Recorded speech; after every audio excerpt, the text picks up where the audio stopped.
strong in your culture. Standing strong in my culture. Keeping culture alive.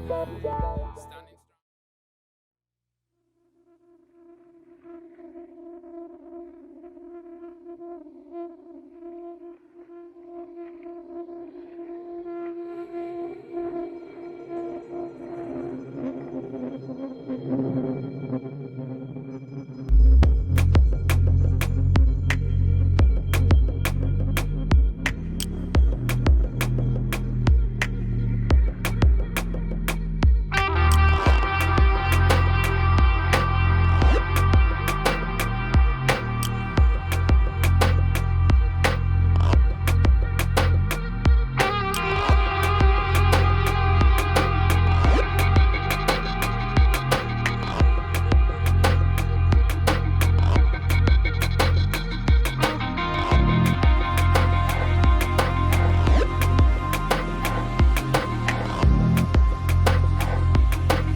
Hello, everyone. This is Andre, the founder of All About Tattoo India, a platform to connect, share, and collaborate.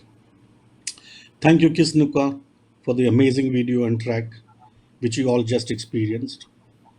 This track was launched 3 days back, and it's available on all major music streaming platforms. Please do give it a shout out and share the good vibes, guys. Today, we are happy to present our fifth episode, Inking Stories, and we're going to discuss future proofing our past. Our moderator, guest speaker, partner for today's session is Miraki. She is an internationally acclaimed geometric dot work tattooer from Brighton, England. She's the only European artist trained in the ancient art of tattooing. She learned this art form while living with the Iban tribe in Sarawak, Borneo.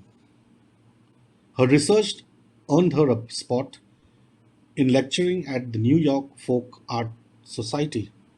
Welcome, Miraki. Hello, Andre. Thank you so much for inviting me to today's collaboration podcast, Future Proofing Our Past. I'd like to welcome to our audience. Thank you for joining us today. Some of the topics we're going to touch on are education in the arts, protection, promotion, and preservation, and empowering the community as we come together to support this ancient tradition of tattooing and reviving the culture. We have some really talented artists from all over the world to welcome to our panel today. Firstly, Iffy, a Malay and Melanesian eco-tattooer who specializes in mandalas, ornaments, and geometric styles. Iffy and Turamakina, a Tatamoko Maori artist, run their private solar-powered, eco-friendly studio from home, creating a sacred and healing space for clients to reveal their markings. I'd like to welcome Iffy.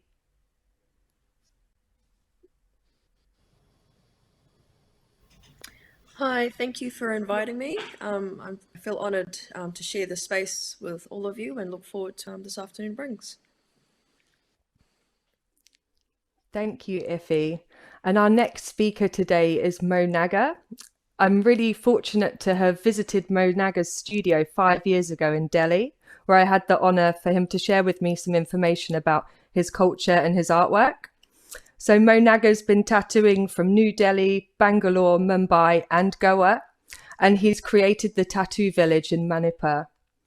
Mo Naga is a traditional artist, reviving Naga tribe tattoos. He's admirable for his work in protection, promotion, and preservation of ancient Naga art and design. I'd like to welcome Mo Naga.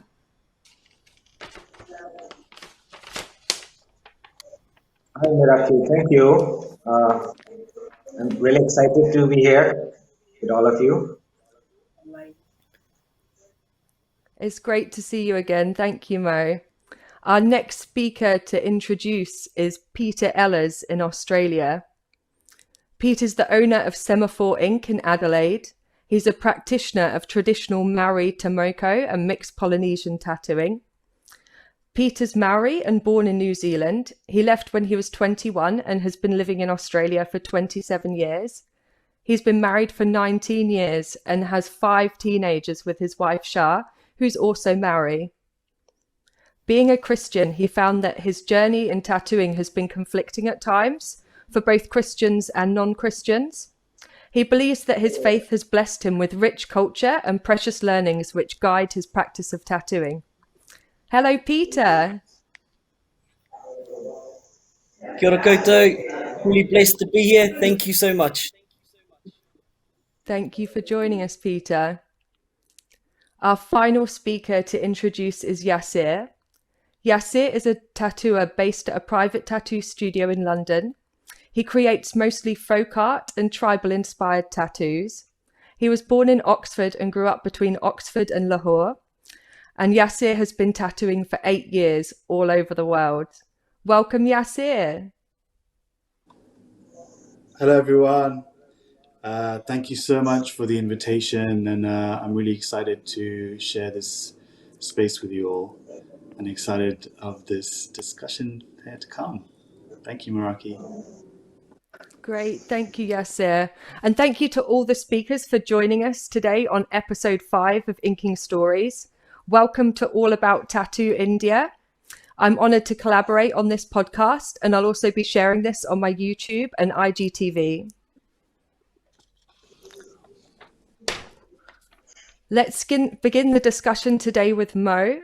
I've got some questions for you. Firstly, I'd like to ask, would you tell us about your project, the Tattoo Village, and the importance in education of protection, promotion, and preservation of ancient Naga art and design culture, please, Mo?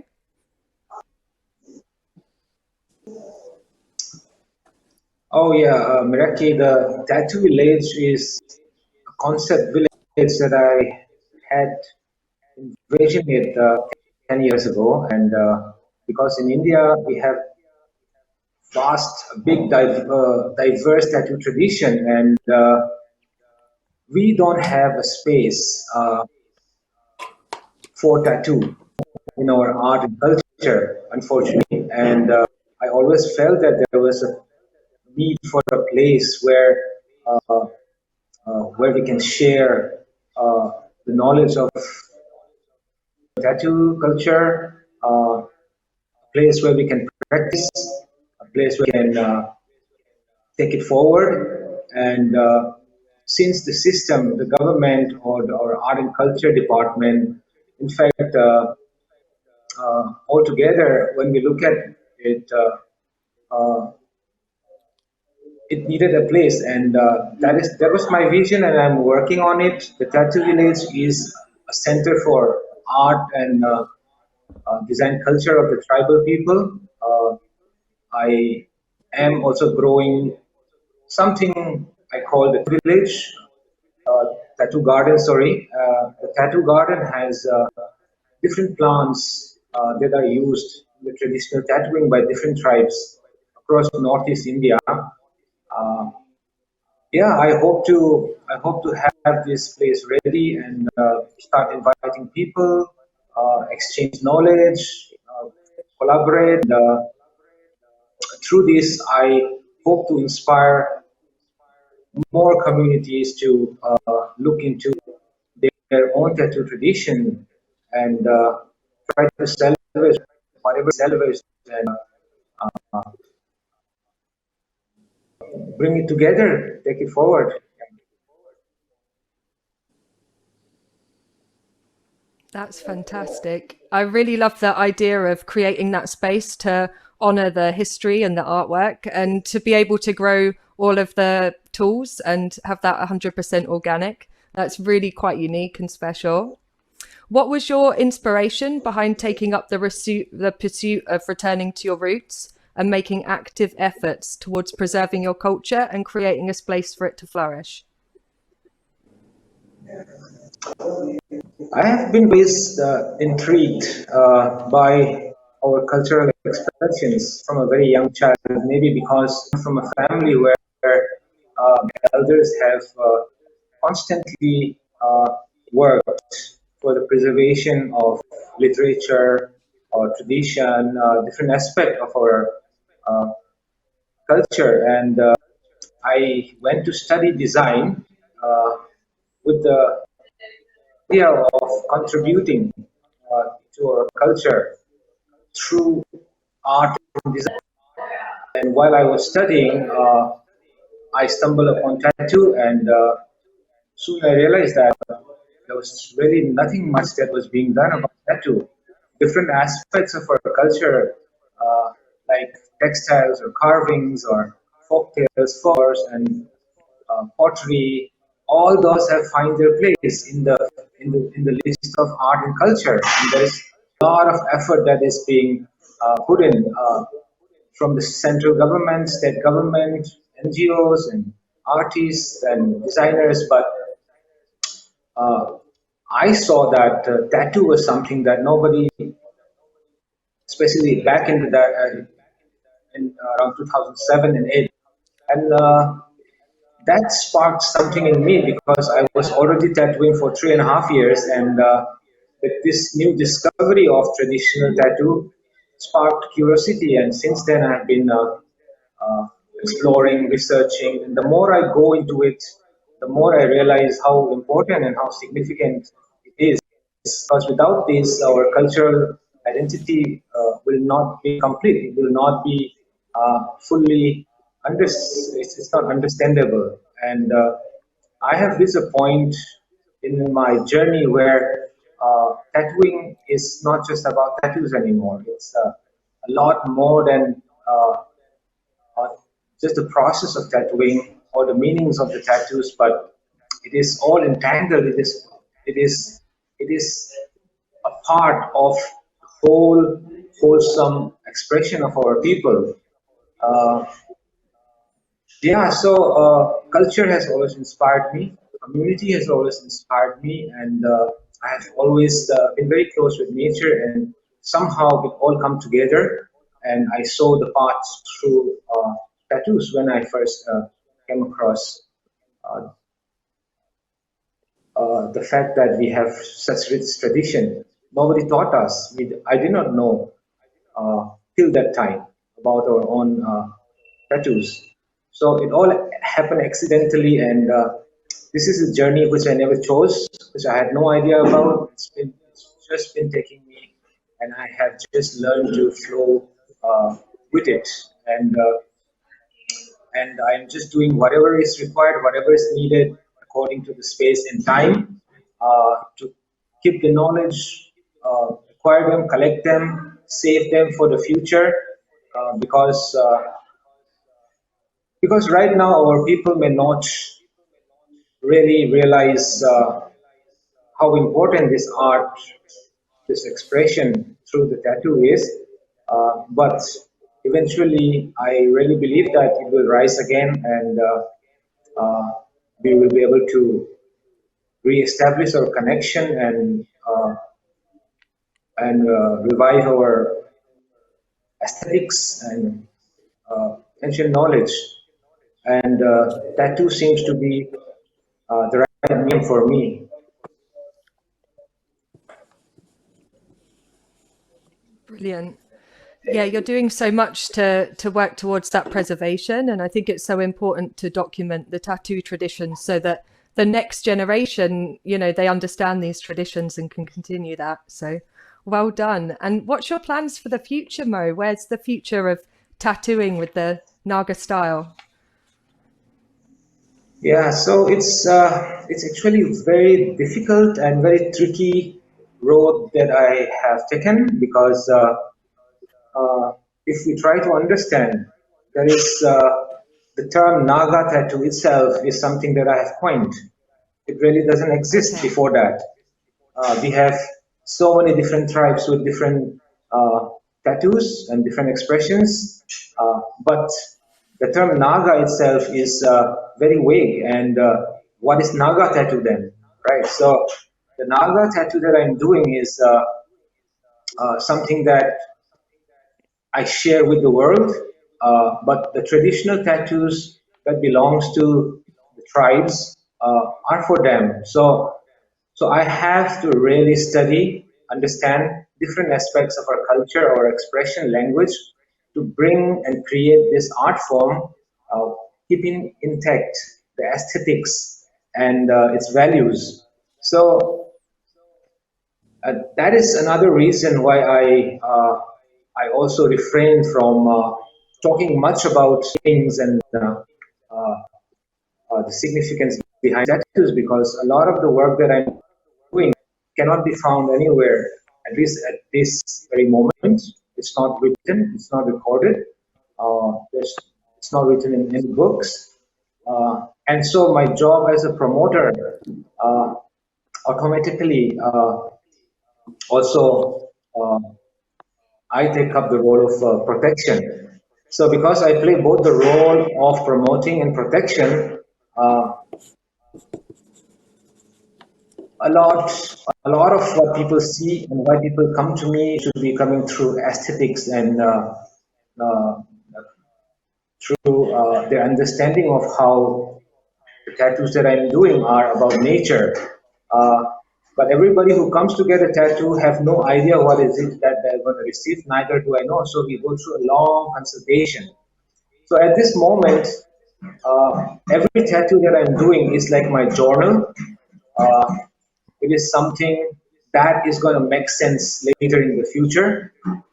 Right now, it is not expressed in words in social media or any other platform. And that's why it's very tricky. Uh, but of course, the vision of the Tattoo Village and my work is to bring back the art, uh, to bring back the aesthetics, to bring back the knowledge, the values, the wisdom of our ancestors, which have been forgotten. Unfortunately, it's very difficult for my people to reconnect right now because of this modern conditioning. And I'm just trying to preserve this and hoping that more people will join the movement. Young Naga artists will come out uh, with the intention of preserving and this own uh, expression. Yeah. So my vision is for this to come back, the aesthetics to thrive again, to take forward our artistic expression, and all that talks about our identity in a more meaningful way, in a more conscious way, uh, uh, not dictated by the outside force, change coming from within. So any change that is come from within is always uh, a lot more difficult. So through the Naga tattoos that I'm doing, I'm reaching to the world, and through the outside, I'm slowly trying to inspire my people to hopefully change from within and have the wisdom and the willingness to start unlearning, so that they can relearn what all these are about. Because at this moment, it is quite a secret. That's amazing. It must be a huge challenge carrying all of that tradition, being the only tattooist that doing the Naga style. It's a lot to promote and protect, I can imagine. That's amazing. Are you looking to develop partnerships or community cooperation to build wider awareness about the importance of preserving one's culture? So, so in the beginning of 2000, around 2012, 13, when I started going there, meeting the elders, learning from them, organizing workshops and seminars, I was always trying to reach out to them, to the people, but gradually things are changing, not at not at a desirable pace, but at least it's slowly moving now. Uh, Organizations and institutions who are uh, dealing with culture, identity, are slowly reaching out to me. We are talking, we are learning more, we are sharing more, and gradually it is starting to change.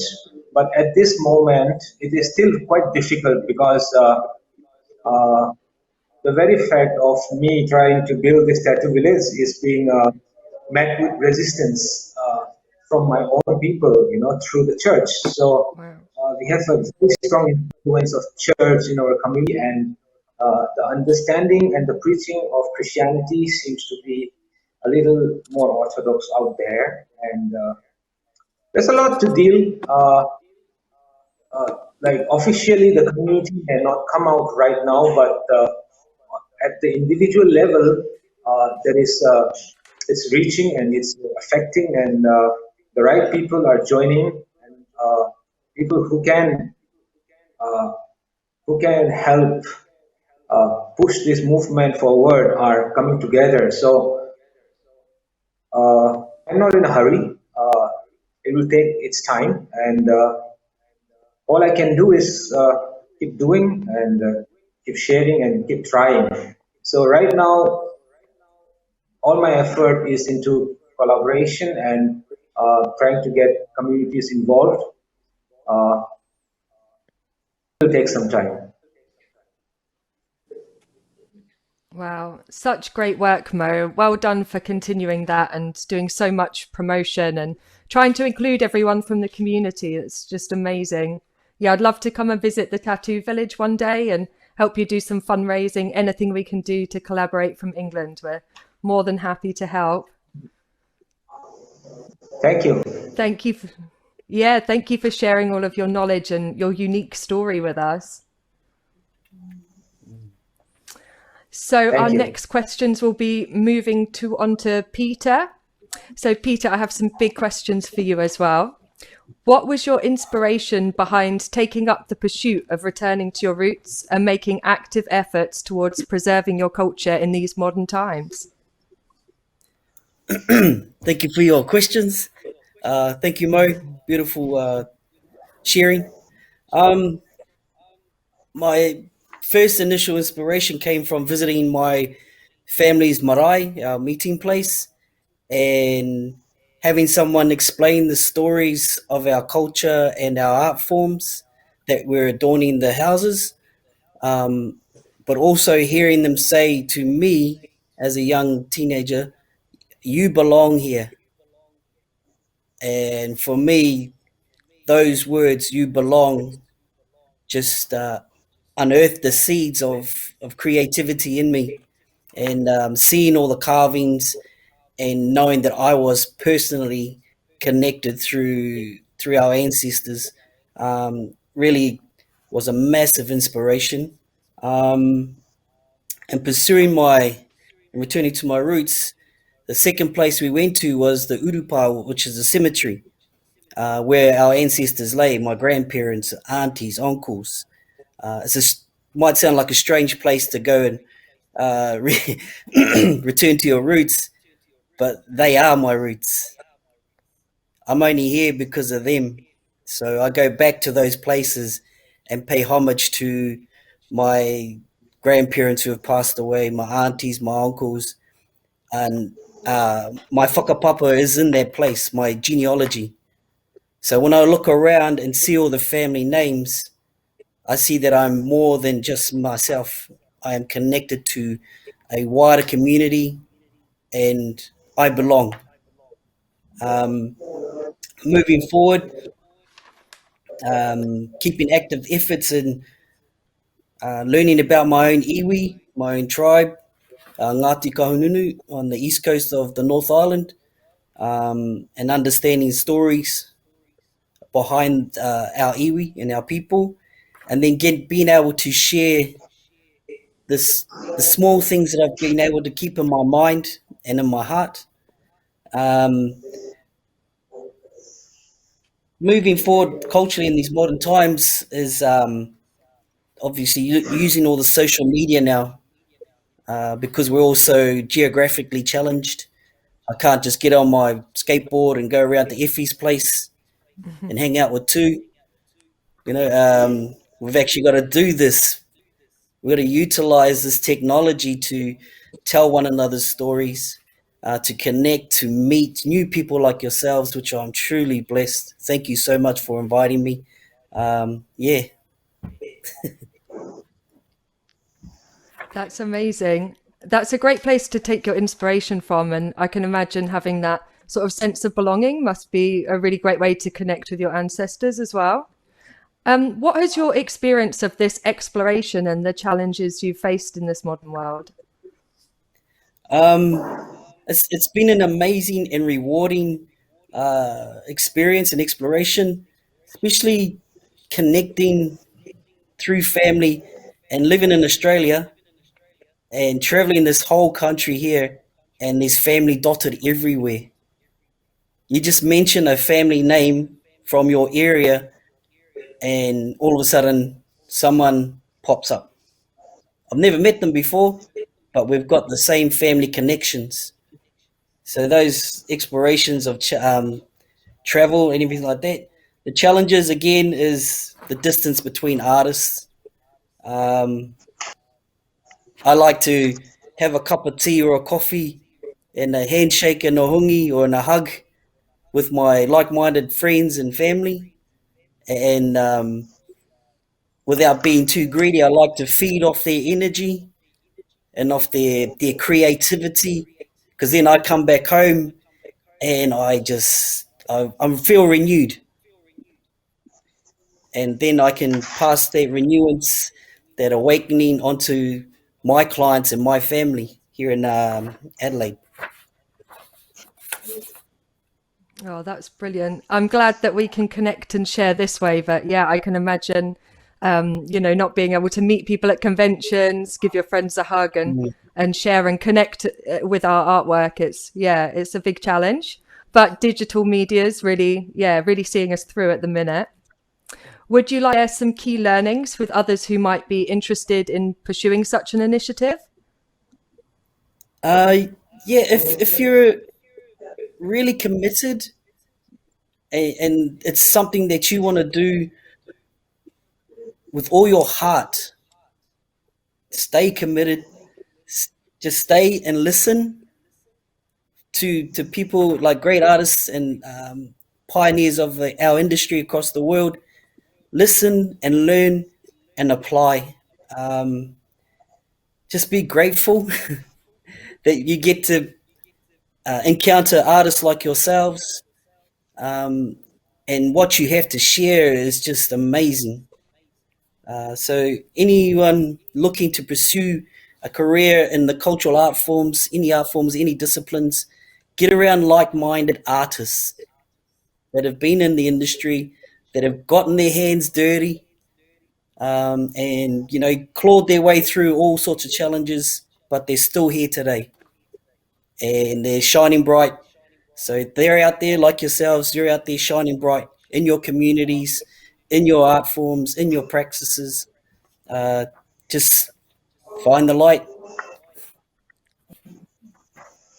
That's brilliant advice. Really perfect advice for the next generation of tattooers and cultural artists. Yeah, definitely a leading from a place of passion is the best drive. Thank you, Amen. Peter. Thanks for sharing all of your knowledge and experience with us.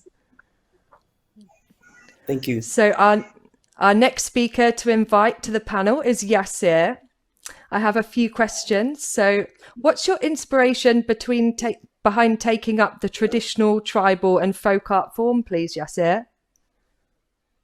So I started tattooing, to get into the tattooing industry in the West, being from the subcontinent it's a challenge in itself. But I started off doing neo-traditional style, which I felt gave me amazing foundations, into the actual tattooing. I never really felt connected to the art form as much as I wanted to be connected, and I feel like I was trying really hard, and my art wasn't so true. But I just wanted to connect deeper and find out where I'm from, because growing up in the West and having that connection with the subcontinent, you always are struggling with some form of a identity crisis, which is just natural. You're growing up in the West, it's England, whatever. But some things just, when they're inside you, they just get ignited, and I feel like pattern work mostly does that a lot. I just wanted to explore more of my culture, and especially after when my mother died, I started to travel a lot more, and it led me to Nepal Tattoo Convention, where I saw a lot of the guys from the subcontinent doing like the style from the West, and then a lot of the foreigners doing like the ornamental stuff. And that just made me kind of think like, hey, why am I not connecting with where I come from and explore that more? And I wanted to get to know myself better too. So I just sort of dived in and just going at it and really exploring where I come from and what sort of genetically I'm connected to, and the community and my heritage, and it just started to make my art more humble and more honest and more truthful, and it kind of went there, and I just exploring more and more elements, and it just started taking me deeper and deeper into getting to know myself better and just be honest and truthful. So I feel like that was mainly my inspiration to pursue further into this art form, whether you want to call it ornamental or tribal or folk. I feel like they're all connected. They all come under the same umbrella. It's all sort of connected. You can, it could be illustrative, it could be ornamental. It's just a form of expression, and I just wanted to express myself in the tattoo industry. And in England, with a strong cultural and historical sort of background. Yeah, that's a great way to express your roots and culture through art. I think it's brilliant. And I've actually been following your work for a little while. Your ornaments are really beautiful. I love the pattern making, and You can Thank see how you. much you've studied the designs and motifs to be able to create this style of tattooing. So well done. Yeah, I was, I feel like, yep, sorry, go ahead. you I was go. just gonna add on, but I feel like it's really important to um, study a lot of the things involved in folk art. Everyone has some connection. Everyone has some connection to some form of tribal art, folk art, for where they come from, their fathers, their forefathers, their grandparents. Everyone has a print somewhere in their home that has some form of a tribal element to it, whether it could be Scandinavian, Croatian, it could be the rug, rugs, everything, carpets, it could be anything. And once you sort of have that, I mean, that should pretty much ignite something from your childhood, to, let you know that you're connected to a bigger community. Definitely. And could you tell us a little about any challenges you've faced during this process? It's a big list, but Yeah, first of all, getting into the tattoo industry, and being from the subcontinent in the West is a very, very challenging thing to start off with. And then doing a style that wasn't sort of representing me that well, that was a crazy challenge. And then afterwards, now it's the challenge for me now is to bring the historical value and bringing it into the future so that people here can sort of be confident enough to wear it, and explore it in their own way. That I think that's one of the biggest challenges, is to take an element from our history and representing it in England, and then making people want to get it. So I feel like there needs to be a mix, and that mix sometimes can be quite challenging, to mix tribal elements with ornaments and pattern work, or whether it be sort of mixing traditional tattooing and folklore together, morph the two. I feel like that's the big challenge. I feel like also sometimes, I mean, gaining the knowledge can be very challenging. I mean, I've been quite lucky to have British nationality, to be able to travel anywhere I want, and I've kind of used that to the maximum, to go everywhere and sort of pick out as many manuscripts, books, and whatever to help me. But I feel like for some it could be very challenging, and the only way they can sort of gain access to this stuff is off the internet, and everything is on there. Yet, sometimes it could be repetitive, and everyone kind of uses the same thing and sometimes if you look long enough, you can sort of see the reference that they've taken, and it's the same reference twisted and turned 4 or 5 times. That could be quite challenging to then make something new. Yeah, but just I feel like in general, there's just going to always challenges in the tattoo industry anyway. But I feel quite comfortable now, because I feel like I have a huge pool to choose from, creatively. So I feel like now I feel a little bit more relaxed, and my art is becoming a little bit more honest. that's fantastic, Yasir. Yeah, I can imagine with all your research, it must have took a lot of time to be able to create this type of design. So yeah, well done. What have your experiences been, and how do you see the acceptance and appreciation by your clients?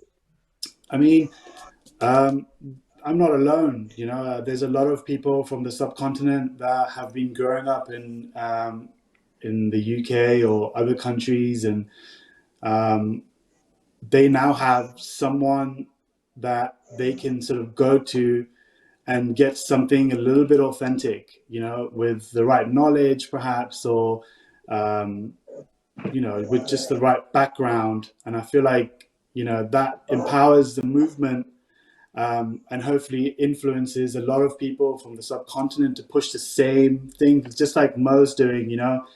Um, and bringing that back, because it's so rich there and it's just so much there to take and there's so much to represent, like whether it be from the Mughal times or the Hindu culture or the Islamic ornamentation. There's just so much.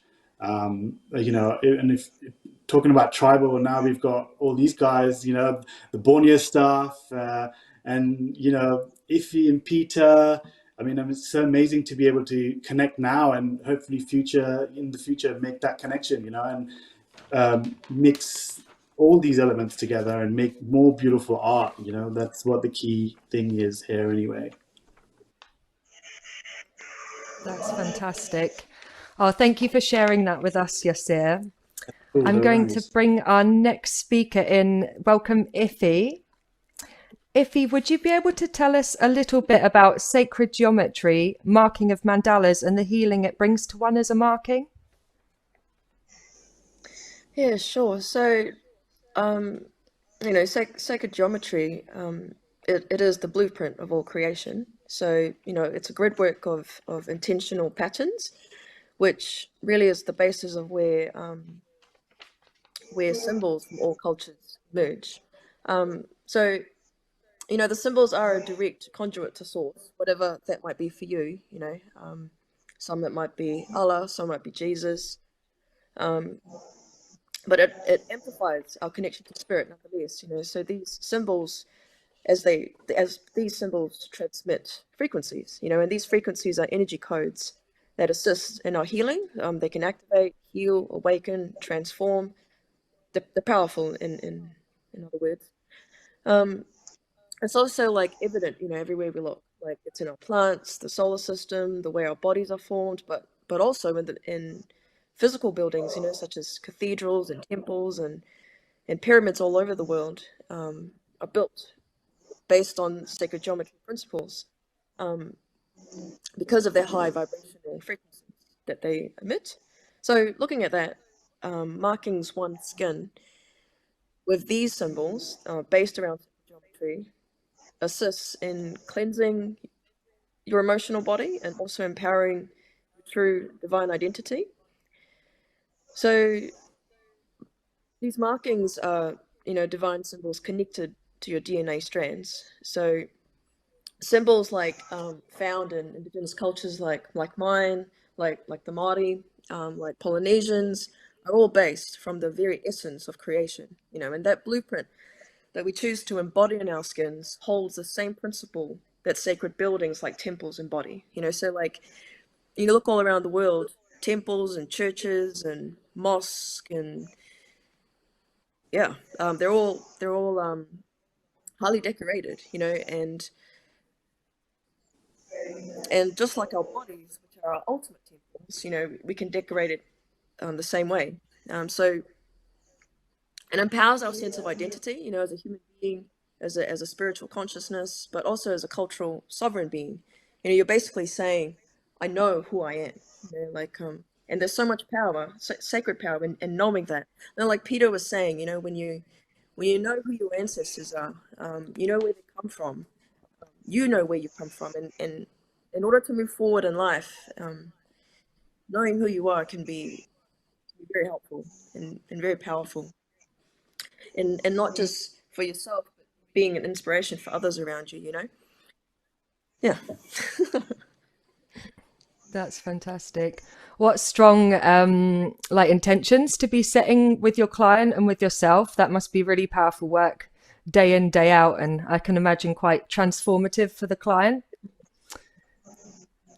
Yeah. I was wanting to ask you about, you said that you create a safe space for people to reveal their markings.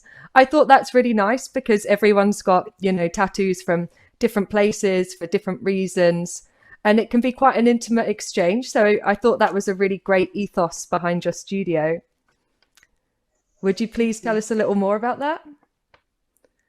Yeah, sure. So, I believe that like us as tattooists, at the end of the day, we're just simply bridges to help connect our clients with their ancestors, and to help reveal their markings. So, I mean, my process is to hear the client's story and how they'd like their story represented, So I tend to connect to their energy and their ancestors and allow the design to flow through me from their ancestors. So in other words, the design at the end of the day is the reflection of their inner self.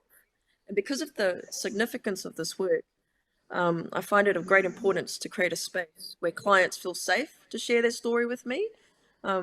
It's a space where they can be their true, authentic selves. And at the end of the day, part of our work is as tattooists is bloodletting. When with that space needs to have a ceremonial aspect to it to safeguard us and the client.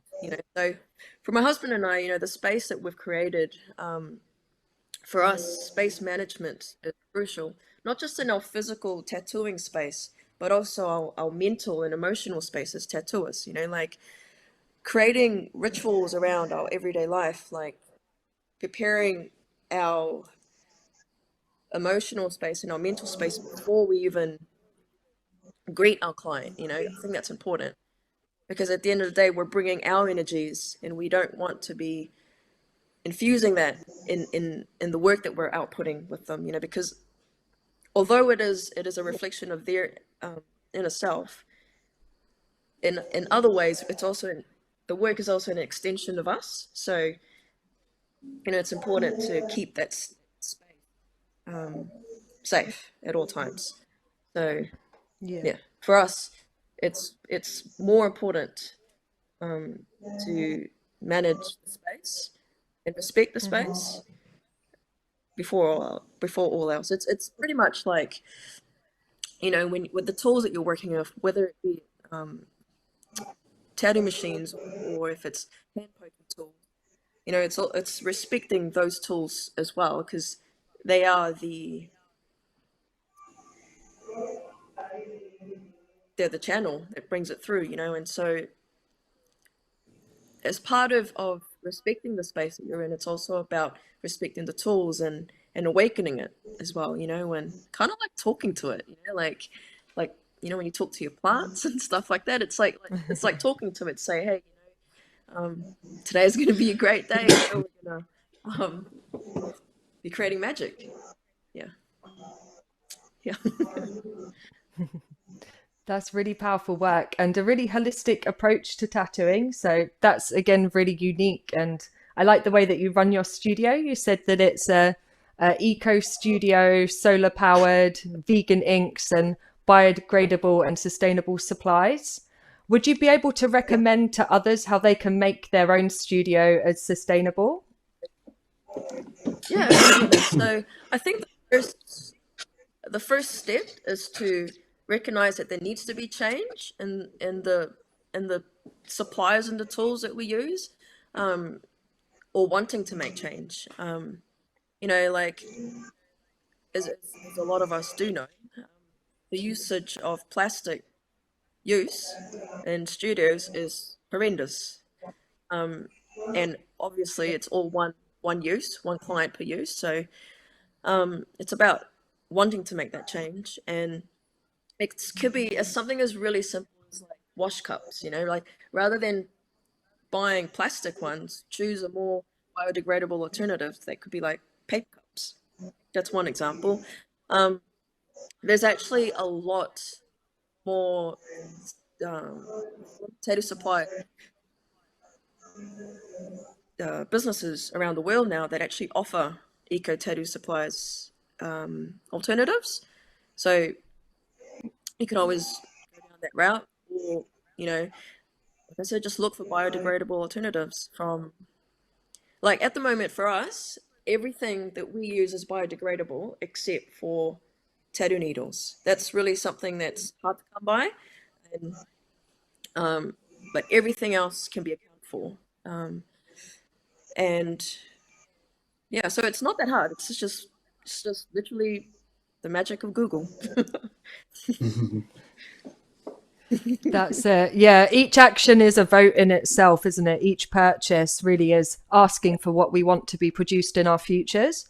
So yeah, I totally agree that a sustainable approach to tattooing is bringing the right energy forward. And yeah, if people could just switch to an eco-friendly supplier, then it's kind of like going back to our roots again with the organic plant matter kit. Yeah. But, you know, it's sort of engineered as bioplastics now. So, yeah, that's awesome.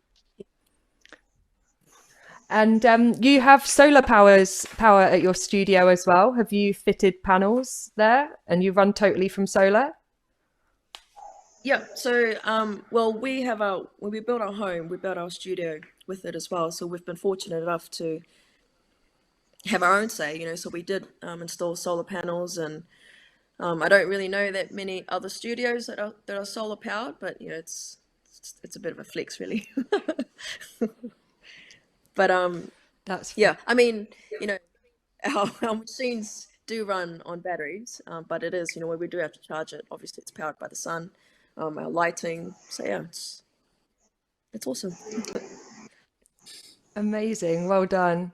Yeah, that's a great style of studio. I'd really like to install solar panels at mine as well. It's really inspiring. Thank you, Iffy. Yeah. You're welcome. So, thank you to all our speakers. Over to Andre, our host and creator of All About Tattoo India.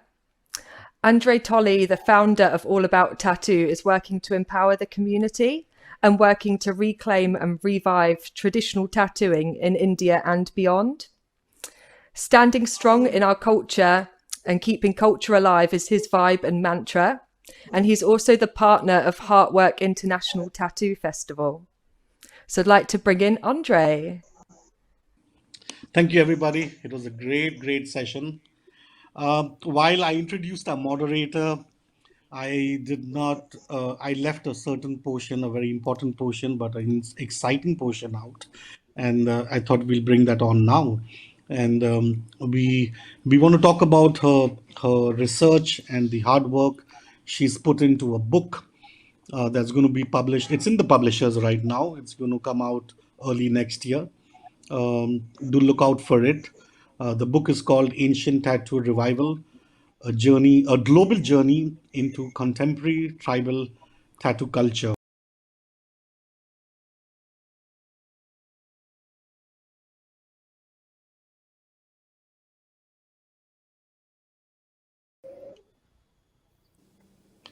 Um, yes, Muraki, congratulations, and we wish you all the best on that book. Could you tell us something more about and give us some insights about the book, your research? You know, you spent some time with the Sarawak tribe, in Sumatra. You sailed across Tahiti. Tell us about your book and the journey. Yes, thank you, Andre. It's been a really blessed journey having the opportunity to document my story. So I started this in around 2008 unintentionally. So when I became a tattooist, my first day as a full-time tattooist, we actually decided to shut the studio and we all went and got tattooed by Jeremy Lowe, also known as Bungatrong from Borneo. So he was tattooing in the next town, and I actually have this tattoo from him here. The Bungatrong was hand tapped here. We got on great and just talked so much about art and history and Borneo and travel that he invited me over to Borneo, and he also started putting on some conventions there. So I used to take a trip once a year throughout my 20s to go and guest spot with Jeremy and take time with my friends to go and visit their family in the villages. So my favorite part was always traveling into the villages and spending time in the longhouses and getting to speak with the elderly people there, because I was really fortunate to meet like 100-year-old men who were, you know, raised totally traditionally, and their lives are so different to what we know now. And I would really enjoy their stories about why they got tattooed and what the tattoos mean and how they even made the tools and, you know, made the inks and things like that. So I like to record these stories because I appreciated that the next year I would return and the elder generation, maybe a few of them have passed already. Because the language is lingual and not written, the stories they're telling me, they've passed with them. So I just felt like it's a great importance to, you know, preserve this, you know, this and document this ancient art. It's just a big passion project of mine. So got totally into that, made a film about tattoo history in Borneo with the Iban Got some really great interviews with elderly people we managed to find, traveling village to village, finding like the last tattooed guys in the village. And through the friends I made on that journey, I had the opportunity to then visit the Mentawai tribe in West Sumatra. And this is one of my favorite places in the world because it's so traditional. So there it's the shaman who's tattooed. They're known as the Sikre, and they're tattooed from jaw to ankles. And they live totally traditionally in the wooden umas. And they make ceremonies with dancing and drumming. And I just love the lifestyle there. And the 360 panorama of the jungle was the best place. So I'm fortunate to have been able to make an interview with my friend there. He did a thesis in the history of tattooing. His name's Esmat. He's been a great help, great resource. And I managed to document that story. And from there, I was a volunteer guest crew on X Expedition. So X Expedition is an all-female crew combating microplastics and focusing on marine science and conservation. So I was really fortunate to gain a place on that boat because there was more than 20,000 applicants for 300 places. So I was put on the leg that was sailing between Easter Island, which is originally known as Rapa Nui, all the way to Tahiti. And it's a 4,000 kilometer sail, which I spent 21 days on in March 2020. We actually left Rapa Nui on the 8th, 9th of March as the world was shutting down. And we didn't know because we didn't have an internet connection there. And Easter Island, it had been took out by the storm. So just before we left, there was 50 knots of wind and our skipper Anna had to angle grind off the anchor chain to release the boat from, potentially being shipwrecked because the neighbouring boats had sunk that night. So from there, we set out on our sailing trip across the South Pacific. And on about day 4 or 5, we were notified that the borders in the world had closed. We couldn't return to Rapa Nui, and Tahiti had also shut its borders. So we had to continue our sail for 21 days, 18-hour shifts, rations, things like that, knowing that all the borders in the world had shut. So that was a really challenging journey, but what really held it together was the amazing women on the boat. We had a great time. Our night shifts were hilarious. We really kept the crew motivation going, and we have some good memories still. So it was a blessed travel. But I didn't get to collect my interviews in Tahiti. I had a guest spot and an interview with Dr. Pangolin scheduled there. So when I returned home in lockdown, I had to get the interview with Dr. Pangolin on Zoom and add it into my book to round off the story because it was quite a dramatic ending. So we have some great information with Dr. Pangolin about Tahitian tattooing. He actually has a PhD in this topic as well. So we managed to find out about plants such as leaves, where you can beat the leaf and out comes a black coloured blood that they would tattoo with. So there's things like this. It's really great to get the names of and add to my research. So I'm really happy to be able to share that with everyone and looking forward to continuing that and, going all around the world, finding out about tattoo history would be my big goal. Awesome. I think, guys, look forward to the book. I'm definitely looking forward to it, and we should all support our artist, our community, and buy the book when it's launched and it's out. A digital version or a physical copy of it would be great. I look forward to that book, Miragi. Thank you so much. Thank you. I also heard and I know about your eco-friendly studio back in Brighton. Could you tell us something about that? Yes, that's right. We got sponsorship from Greenhouse Tattoo Supplies, which is quite a new supply company in England. It's been started by Lucy. She's a tattooer who put everything into making sustainable supplies for other artists. And she sent us a big welcome pack at the start. And all of our artists use that. So we like to be conscious of our footprint and what we bring to the world of tattooing here as well. That's great to see more and more eco-friendly tattoo studios coming up, and look forward to look forward to getting your supplies from Lucy, or Iffy and Tu also have a supply chain called Eco Tattoo Supply. And please look up the website. And that's the way to go. Thank you. I think I have one or two more questions for you, Miraki, and then we'll open up to everybody, discussing or talking about. And I still have one more very uh, important announcement to make.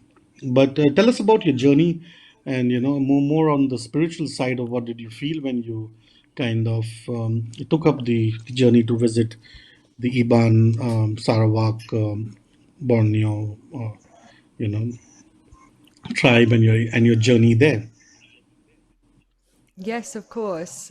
Of course, these trips have always been a real big eye opener. I've had a lot of luck to be able to spend time with so many diverse cultures and be able to learn from them. So there's something really nourishing in that. I like to learn the perspective that's alternative to the Western perspective as well, with things like spiritual governing and just, how you practice your life, really. I think it's a bit more organic and authentic in some remote cultures because it's quite untouched. So I really like to learn this way of life. I feel quite in tune with that.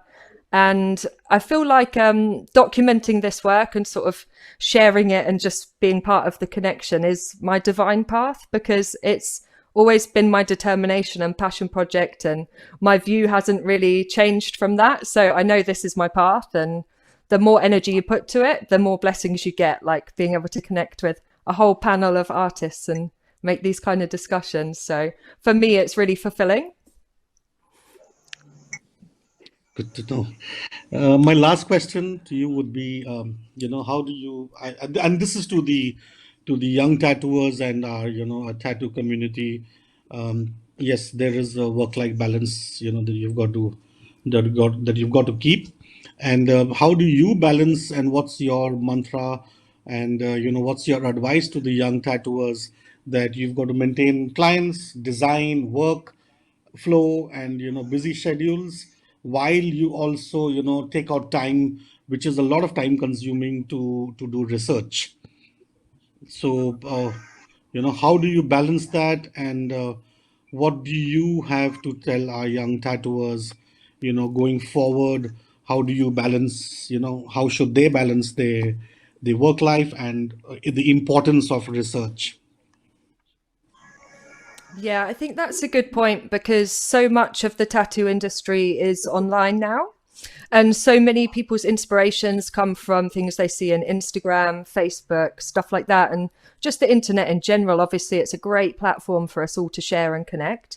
But also, the internet's only been around since like 1980, and tattooing is ancient. So there's so much more there to explore. And I feel like the best way to explore this is by connecting with other cultures, by having these kind of discussions, and just really taking time to, look into what tattooing is and where it's come from, because there's so much culture and rich background to it, like so much more than a Pinterest trend, like a lot of tattooing these days is quite aesthetic and surface level, but obviously with cultural tattooing and the meaning and significance there, it's just such a big topic that I think everyone can connect with and everyone can enjoy with, because all around the world, people have tattoo history. If you look far enough back, you can probably find your own tattoo history. Absolutely. Uh, Thank you, everybody. We've got a very special announcement to make, and I would like to thank to IFI and Art Sentimental for the support and contribution to this amazing, amazing artwork that they are about to share. And can we have the artwork, please?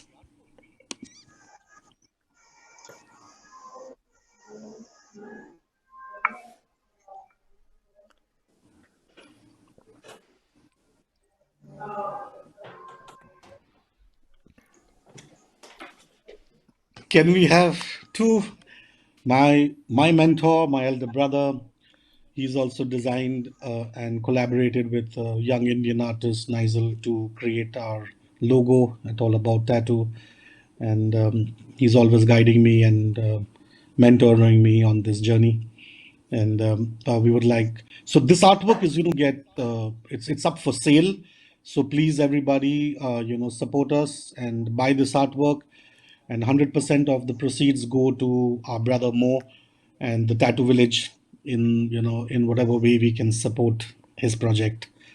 Two, can you tell us more about the artwork? And two, and Iffy and Arts Elemental, thank you so much for that contribution. Kia ora, bro. Yeah, pleasure to be able to help support the cause. I see what Mo is doing there in Nagaland.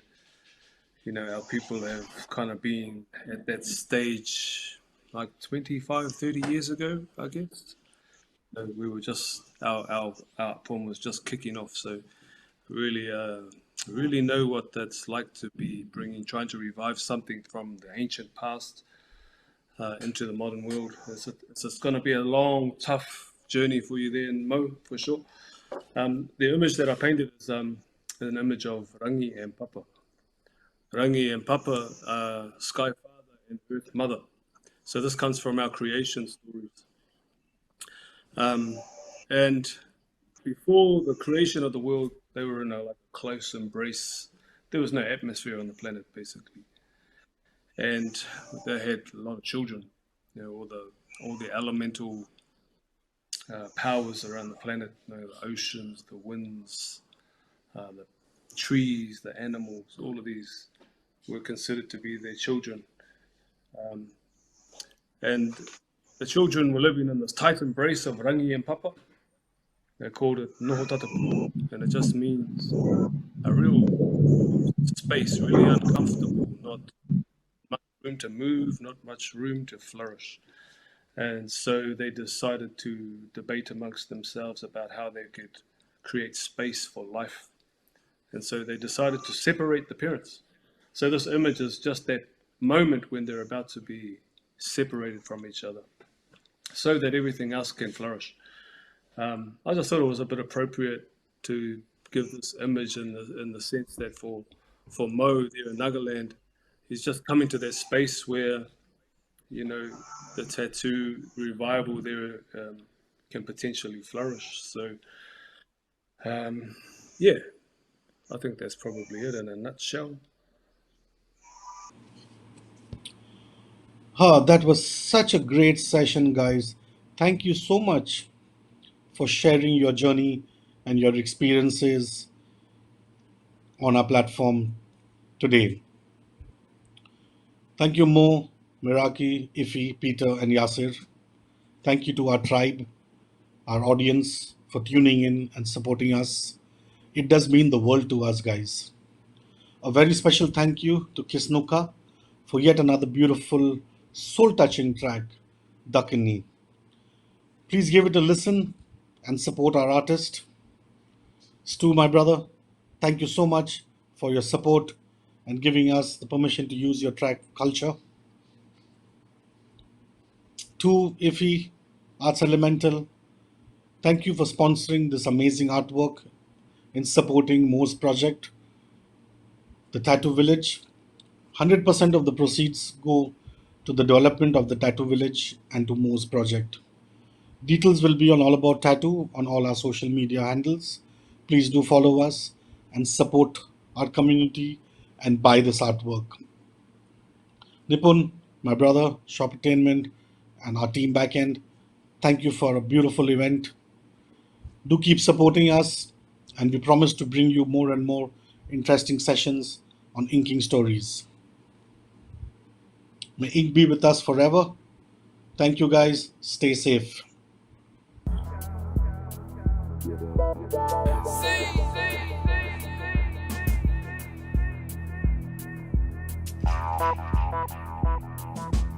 Okay, one time.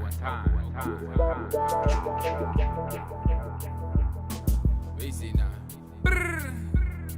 Standing strong in my culture, keeping culture alive. Standing strong in my culture, keeping love alive. Standing strong in my culture, keeping customs alive. Standing strong in my culture.